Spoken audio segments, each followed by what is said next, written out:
Baik, waktunya tanya jawab. Kalau ada, monggo.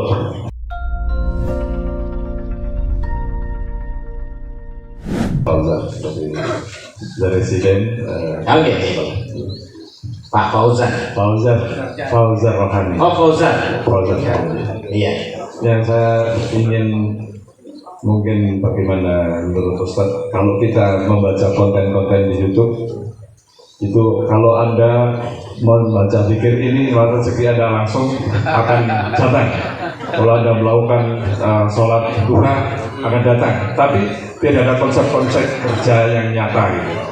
Ini justru yang banyak muncul seperti itu. Bagaimana menurut Ustaz seperti itu, Pak? Makasih. Assalamualaikum warahmatullahi wabarakatuh. Waalaikumsalam warahmatullahi wabarakatuh. Monggo sekalian. Kebetulan gini Pak Zakir, dari awal saya basicnya ekonomi ya.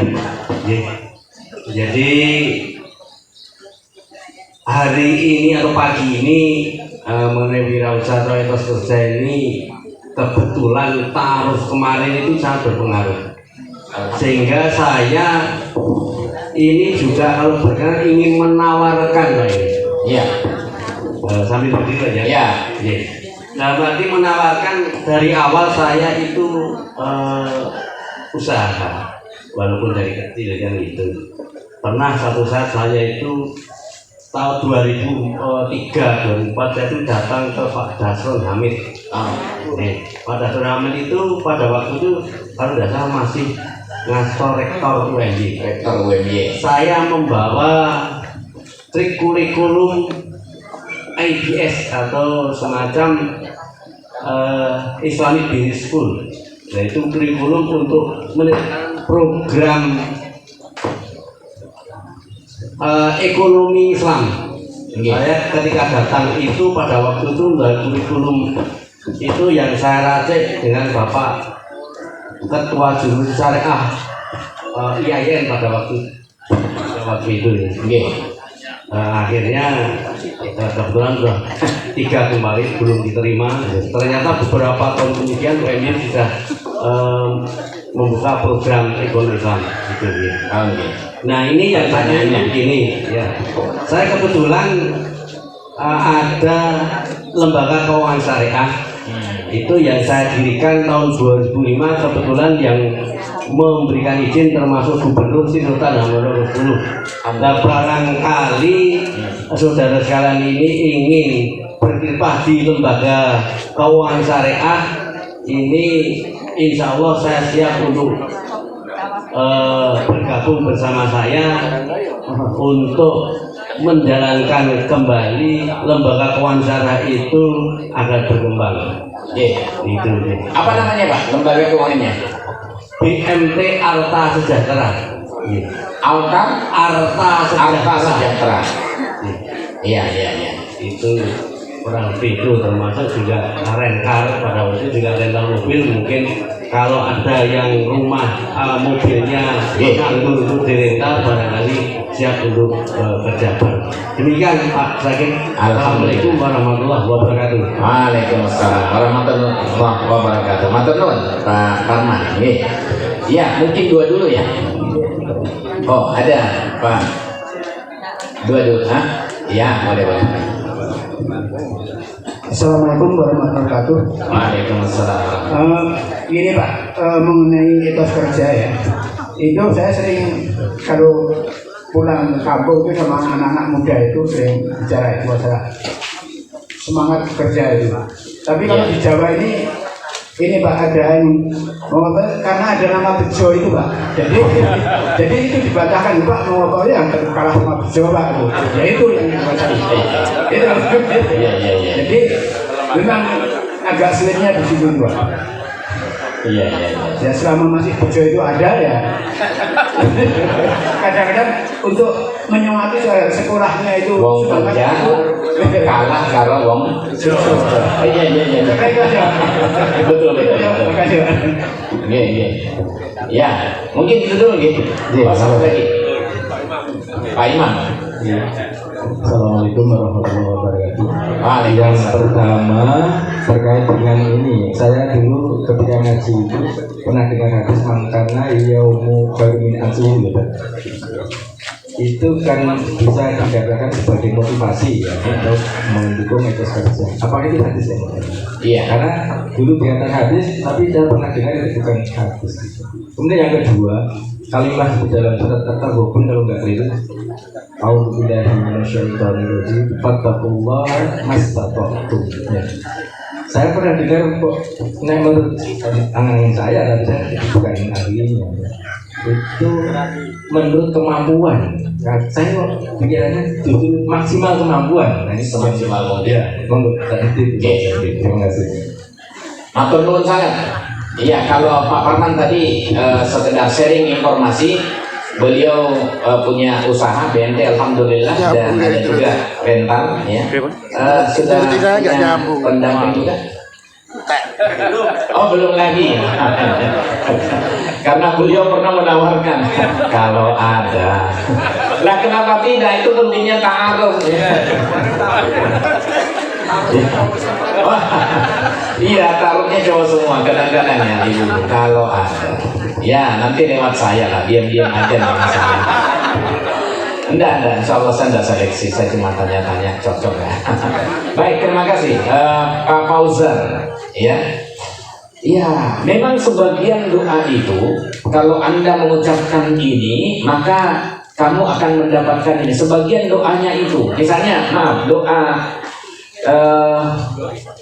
ketika mendatangi istri, ya, itu kan bilang barang siapa yang mengucapkan Bismillah, Allahumma jannib syaiton wa jannibis syaitona ma razaqtana, yang mengucapkan dengan nama Allah, ya Allah, jauhkanlah setan dariku dan jauhkanlah setan dari apa yang akan engkau berikan pada kami.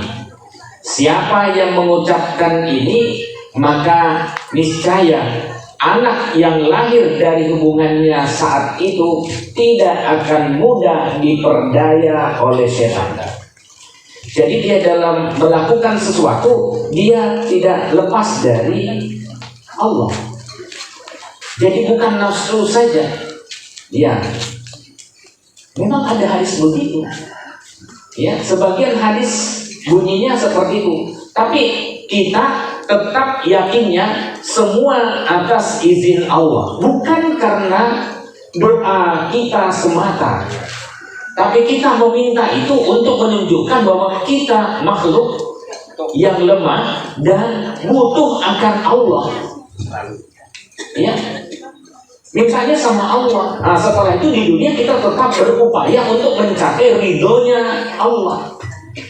Ya, jadi sebagiannya begitu. Misalnya kalau doa itu kita ulang-ulang, ya, misalnya, ya Allah berikan aku surga. Ya tentu kita akan tertanam dalam diri kita untuk meraih surganya Allah. Ya, saya minta ridhomu.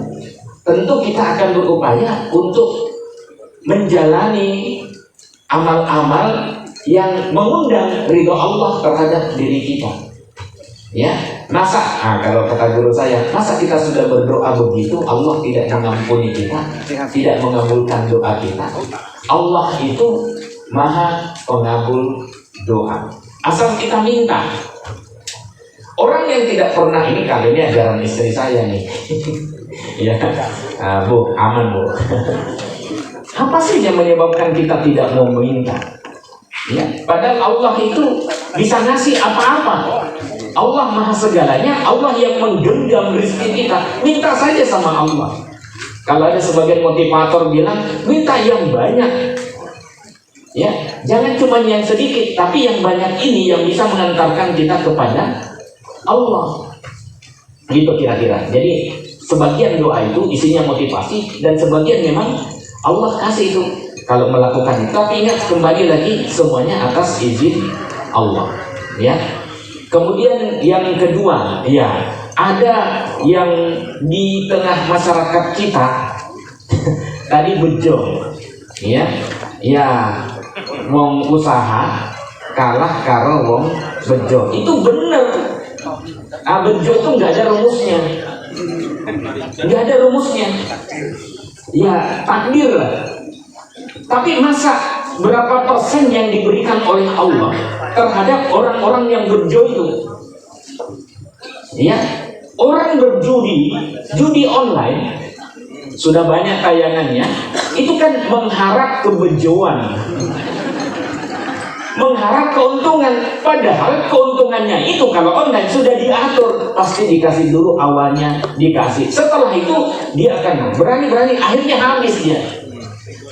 Sampai menjual rumah, sampai kemudian istrinya kontrak, sampai kemudian dari pemerintah ingin mensubsidi keluarga penjudi, bukan penjudinya.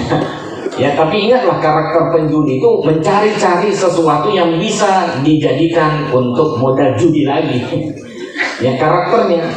Ya, boleh nggak harta zakat dipakai untuk membantu orang yang kena hutang karena judi? Boleh, untuk pertama boleh melunasi utang-utangnya, tapi sambil kita nasihati suruh ikut ngaji, ya, karena ini bantuan tidak boleh terus-menerus. Kalau kita bantu kemudian uang yang dipakai untuk berjudi, maaf, saya termasuk orang yang jarang ngasih bantuan kepada orang-orang yang ngamen di jalan itu, ya, kita tidak tahu uang yang kita kasih diberikan apa, kita tidak tahu. Tapi kalau di tempat yang panti asuhan itu jelas, ya, lewat lazismu kan jelas ini banyak pengurusnya, ya, itu kira-kira.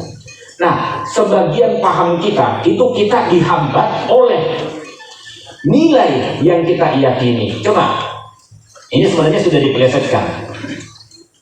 Filosofi Jawa, mangan ora mangan, sing penting kumpul. Ya, saya belajar itu sebenarnya aslinya tidak bisa, aslinya ini bagus dan tidak bisa langsung dikatakan ini sudah tidak relevan lagi untuk masa sekarang. Untuk apa kumpul-kumpul tapi tidak bisa makan? Untungnya di sini alhamdulillah bisa makan, bisa nyoto, bisa ngopi. Ya, alhamdulillah. Ya, padahal latar belakang dari munculnya itu orang Jawa suka kebersamaan. Itu intinya. Iya, suka kerukunan. Untuk apa kita cari ke sana habis waktu kita, tapi untuk diajak ngumpul orang gelem. Jadi sebenarnya masih relevan ini. Ya, orang kadang-kadang apalagi kalau misalnya di kota metropolitan, ya, di IKN, bukan tadi Jakarta. Ya, itu nanti akan nafsi-nafsi itu. Nah, kadang-kadang dia sudah sibuk cari kerja sampai lupa silaturahmi, lupa kumpul dengan keluarga. Padahal orang tuanya sangat menginginkan dia kumpul. Nah itu, tapi itu kan dipelesetkan. Jadi sebenarnya mangan orang mangan tergantung penjelasannya. Itu ada sisi positif yang sangat dalam, ya.